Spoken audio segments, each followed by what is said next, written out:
Hello everyone, welcome to another episode of Art Whisper 88. As I had promised before, I was going to show you how I register my prints.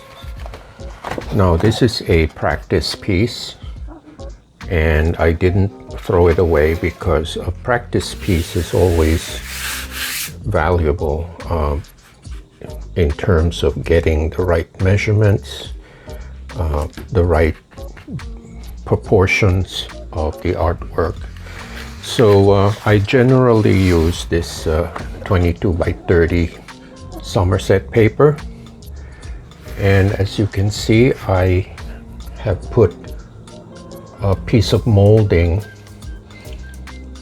on the top part and on the side, and so the paper will just fit just right. And in order to make sure that it's a 90-degree angle, I use my triangle. So this I know is 90 degrees. And then this part is the center line. Now I measured this is 22, a little over 22, maybe like 22 and 1/16, something like that. But I'm just going to round it off to 22. And half of 22 is 11. Okay, so 11 is the center line. And so I made a mark with a piece of tape to indicate where the center is, so that whenever I feed paper, I know that it's always going to fall in the same place.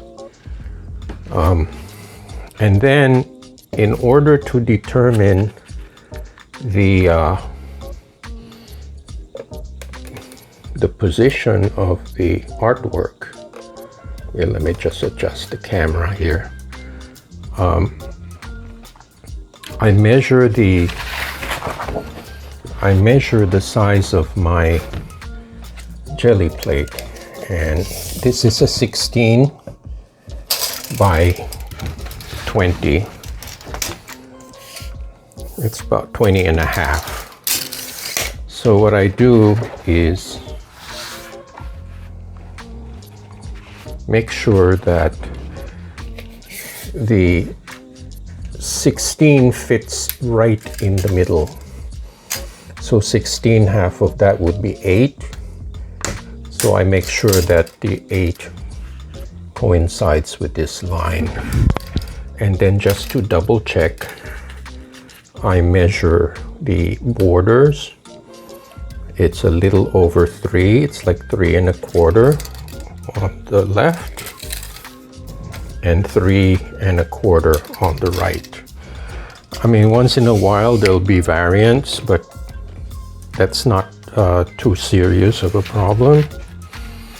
But more or less the image will always land in the same place, and that's what's called registration.